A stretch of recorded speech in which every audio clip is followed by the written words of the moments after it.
Welcome to the 2022 OECD Competition Open Day. It is my pleasure to introduce the Secretary-General of the OECD, Mathias Cormann, for his opening remarks. Dear colleagues, a very warm welcome to the fourth OECD Competition Open Day.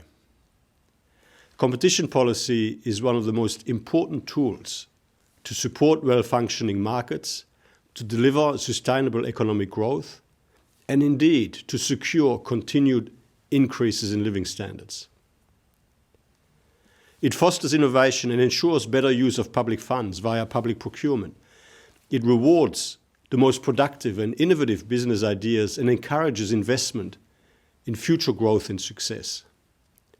And it has a critically important role to play in helping to optimize the strength and the quality of the recovery. As we continue to emerge from the COVID-19 crisis, continuing to develop, to promote, to advance and to protect a strong competitive framework is what will help deliver quality jobs created by successful, thriving businesses with the lifting of living standards everywhere. Open, transparent and competitive markets help us to reach our potential. So let me focus briefly on three key areas where competition policy will help contribute to that OECD mission in coming years. First, the pandemic has considerably accelerated the digital transformation. That's a good thing. While the crisis hit some sectors very much on the front line of the economic impact of the pandemic, like travel, tourism, and leisure activities, many digital businesses flourished. And the digital transformation has many obvious benefits and upsides, from e-commerce to teleworking, teleeducation, telehealth, you name it. However, it also comes with evolving risks, challenges and disruptions, including challenges for open, transparent and competitive markets. The risks of larger digital divides between cities and regions, big business and smaller businesses, people of different ages or gender. Digital security risks are increasing as the use of digital services becomes more widespread and impacts on different sized businesses differently. There are risks to privacy and mis- or disinformation, and there is the issue of cross-border data free flow with trust, which is necessary to ensure a well-functioning global market in digital services. There are the potential negative effects on market stability, transparency and integrity. There is a need to consider reforms to strengthen competition enforcement in digital markets. That is the core proposition that I'm advancing here with you today. Competition authorities, in particular, need to find ways to ensure the level playing field in an increasingly digitalized, globalized world economy. They will need to find ways to deal with circumstances where digital platforms' growing market power prevents the entry of new market participants or weakens competition from existing or new businesses and hampers consumer protection. They must develop and continue to adapt enforcement tools to the analysis of digital markets and to new forms of anti-competitive behavior, while considering the competition impacts of big data, algorithms, and artificial intelligence. To succeed, competition authorities will need to improve and increase their cooperation across borders. We've done a recent stocktake of progress against the 2014 OECD recommendation on international competition enforcement cooperation. It appears that the recommendation continues to be utilized by adherents to support the international cooperation efforts. However, legal and practical obstacles remain. And we can improve cooperation in areas like the exchange of confidential information and the investigation and enforcement in relation to specific activities. It is essential to address these issues to ensure effective enforcement of competition policy in digital markets and other sectors to support a global level playing field.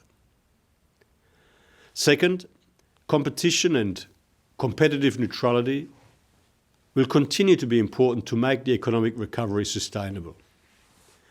The COVID-19 pandemic has hit markets and businesses hard, While there are encouraging signs of a continued rebound, the recovery remains uneven across countries and sectors. We're seeing bottlenecks in labour markets and in important sectors like energy, food, metals and electronic chips. Many countries are experiencing rapid increases in inflation. To ensure markets remain open, accessible and functional, especially in times of crisis, competition principles must be factored into economic crisis responses and recovery strategies. This means that state support should be directed to healthy and efficient firms rather than those that were already suffering before the crisis. And it should be, wherever possible, assigned across entire sectors without singling out specific companies. This helps to ensure a level playing field where companies can compete effectively. An exit from ongoing support measures must be timely to avoid removing incentives for firms to invest and innovate. In June last year, the Ministerial Council meeting approved the recommendation on competitive neutrality, which lays out the principles to ensure that governments' actions do not unduly distort competition. For instance, by providing selective advantages to companies based on their ownership or country of incorporation. Fair competition and a level playing field are also fundamental prerequisites of a rules-based international trading and investment system. Finally, competition policy should support an ambitious and effective action on climate change. Climate efforts must be compatible with efficient market principles to ensure a climate transition that is globally effective and fair. Effective in that efforts in individual jurisdictions actually help reduce global emissions rather than just shift emissions from one into other parts of the world, and fair in that every country carries an appropriate, proportionate and verifiable share of the burden. The challenge is to ensure that the level of ambition and effort in individual jurisdictions on climate can be lifted to the level required to achieve global net zero by 2050, while maintaining to the greatest extent possible a global level playing field, avoiding counterproductive trade distortions, trade tensions and carbon leakage on the back of counterproductive competitiveness distortions. The historic joint OECD G20 process that paved the way for a landmark international tax agreement in 2021 underpins the OECD's proposal to develop an inclusive framework on carbon pricing to help facilitate a more ambitious, multilaterally agreed and globally more coherent and better coordinated approach to climate action. The proposal is to assess and report on the equivalency of effort, cost and impact achieved through various policy approaches, from explicit to implicit carbon pricing, and to help inform better decisions and over time a globally more coherent approach to climate action. Competition policy can help complement regulation by encouraging investment in research and development towards clean technologies. And competition also ensures that consumers are offered a wider choice of greener products at lower prices. In addition, competition authorities can help prevent anti-competitive conduct that harms the environment. One example is that of greenwashing cartels, where companies use sustainability as an excuse to raise prices collectively or refrain from competing on green innovation. Authorities can also protect firms' incentives to innovate in a sustainable way by carefully reviewing mergers and by intervening when firms try to alleviate the competitive pressure posed by more sustainable rivals by acquiring them. Today, on the occasion of this Competition Open Day, we will be launching the third edition of the OECD Competition Trends report. It covers key trends in competition enforcement, including the impact of COVID-19 on these trends, with data collected from more than 70 jurisdictions around the world over 6 years. This unique publication supports the development of evidence-based policy advice to ensure that our members and partners continue to implement the OECD's best practices on competition policy. In this report, we show that countries are stepping up their efforts to promote fair competition, with widespread increases in resources allocated to competition regimes and authorities. For example, the disruption to enforcement activities caused by the pandemic resulted in the reduction of cartel dawn raids by 52% and merger notifications by 10% in 2020. Yet competition budgets grew by 24% between 2015 and 2020. The number of staff working on competition has also increased by 9% over the same period. The increase in resources and staff is a welcome sign of the increasing importance of competition policy around the world. Yet the efforts and the outputs have to show that the inputs are actually achieving what is intended. The OECD will continue to exercise its influence and put its resources at the service of our members to respond to challenges, support economic growth, and ensure higher living standards for all. I wish you all an excellent Competition Open Day, and thank you for listening to me. So I thank the Secretary-General for his insightful opening remarks. And I now invite Carmine Di Noia, the Director of the OECD Directorate for Financial and Enterprise Affairs of the OECD, to deliver his welcoming remarks. Good morning, good afternoon, good evening. Thank to our Secretary-General Mathias Cormann for opening this fourth OECD Competition Open Day, and welcome to all of you who are connected from all over the world. It is a pleasure to address you as Director of the Financial and Enterprise Affairs Directorate, and I look forward to working with you in coming years. There are two objectives for today's Open Day. First, this is an opportunity to touch base with all the competition committee's delegates and the broader competition community to share the OECD's recent achievements and priorities going forward. And second, we will explore future trends and challenges for competition and how the OECD can best respond. As is natural, the Competition Division's work aligns with the priorities of our Secretary-General and contribute to the OECD efforts to tackle the most complex challenges of the future. These include capturing the opportunities while addressing the risk of digitalization, ensuring a swift economic recovery, and fighting climate change. The day will be divided into 4 panel sessions based on these priorities and the Competition Division's work over the last year. Let me briefly outline what you can look forward. In panel 1, which is Green Innovation and Competition, so we'll start with it. In the past 2 years, the Competition Committee has explored the possible impacts of competition policy on pro-competitive green initiatives and how competition authorities can integrate environmental considerations into competitive assessments within the existing legal and analytical frameworks. In this panel, we want to focus on the role of competition in encouraging R&D directed towards cleaner products and processes, either through state measures or in competition enforcement. The second panel will focus on competitive neutrality and the role of the state in the market. In the panel, we will look at how states can ensure competitive neutrality, including in their support measures, so that the most efficient enterprises thrive in both domestic and international markets. As the Secretary-General said, last year the OECD Council adopted the recommendation of competitive neutrality, which calls for a level playing field both between state-owned and privately owned enterprises and between different privately owned enterprises, regardless of their ownership or other characteristics.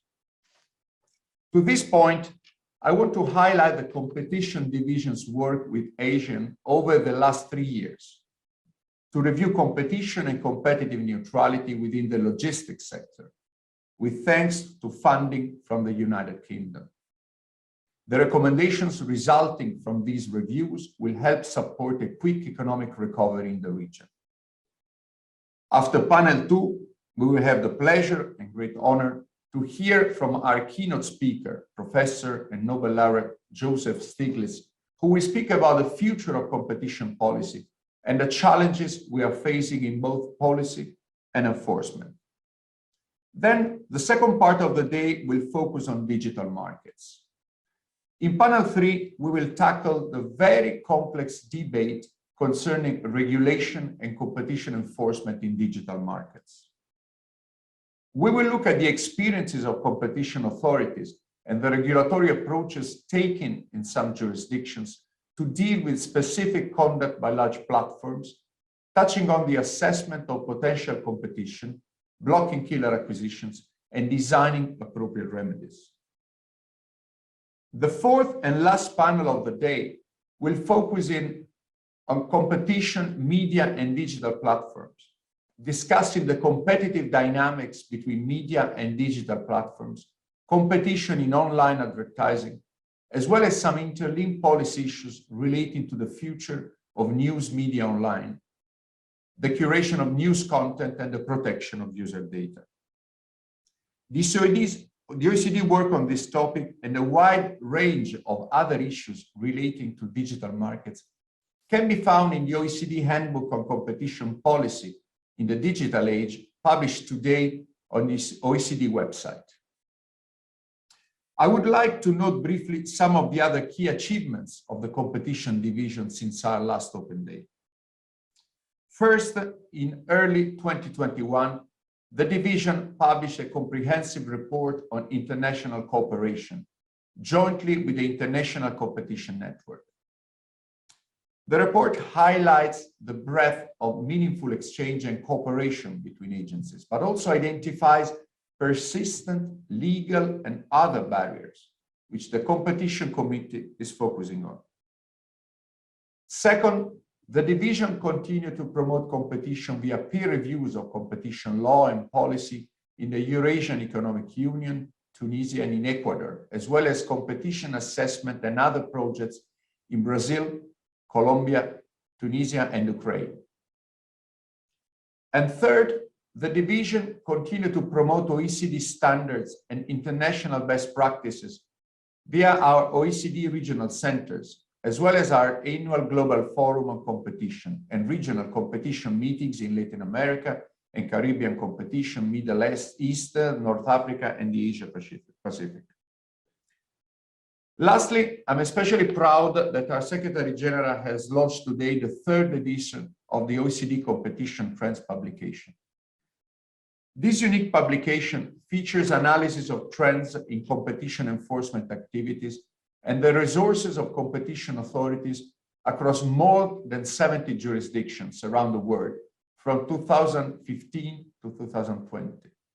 It provides a valuable resource for evidence-based policy to optimize competition outcomes around the world. So let's take a look together at this video, which shows us the main trends identified in this year's edition. The OECD has been at the heart of competition policy for 60 years. It has developed one of the most comprehensive competition datasets in the world. That information on global competition enforcement is unique in its coverage and breadth, and it comes directly from the world's competition authorities, and all of it's brought together every year in our OECD Competition Trends report. Competition policy plays an essential role in making our economies function. It keeps businesses agile and prompts them to strive, to be more innovative and provide better products and services at better prices. But there's a risk that market failures and anti-competitive practices undermine the benefits of competition, harming consumers and companies alike. That's where competition authorities come in. Their enforcement and advocacy help businesses, consumers, and economies to thrive and succeed. In turbulent times, that system comes under strain, and competition authorities are forced to adapt. That's exactly what we've seen these past 2 years with COVID-19, and that's one of the things reflected in our Competition Trends report. Merger filings to regulators had been rising before the pandemic, but in 2020 they dropped off as companies took a wait-and-see approach to spending and growth. Competition agencies had been getting bigger budgets and more staff, but that growth has eased as governments have had their hands full with the crisis. And dawn raids have declined, although, like many other things in this time of COVID, some have gone digital. It's not just the public that's needed to stay safe. But our competition enforcement report covers 6 years, and the long view's what matters. The latest edition looks at the period 2015 to 2020. It covers 73 jurisdictions, up from 56 the year before. That's almost 3/4 of the world's population and more than 9/10 of its GDP. Several trends really stand out. Overall, the role and importance of competition law is on an upward trajectory. The multi-year trend shows rising budgets for competition agencies and increases in staff, despite the slowdown in 2020. There have been fewer cartel cases as leniency applications decline, but market studies are used increasingly by competition authorities. Even though they have been more measured when it comes to ex officio investigations, and abuse of dominance cases have been rather stable. All of this has taken place amid an increase in merger activity, at least before the pandemic. The competition landscape's now more complex than ever before and constantly changing. The OECD's Competition Trends report can help guide policymakers through the shifting patterns of advocacy and enforcement, because we believe that to understand the road ahead in this dynamic environment, it helps to know the road you've travelled so far.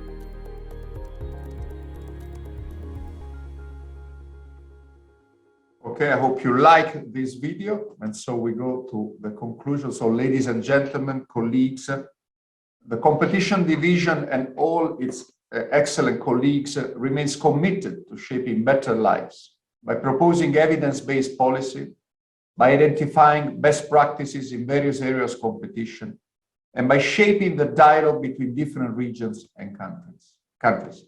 I really hope that you will enjoy today's event. I want to thank warmly our speakers for accepting to be with us, and of course, all of you connected from all over the world for your participation. I encourage you to ask questions and take this opportunity to engage and interact with us and with the speakers with our platform. We'll now move straight into session 1. Please stay connected, and I wish you all an excellent open day. And so I give the floor to my colleague in the competition division, Cristina Volpini. Thank you very much.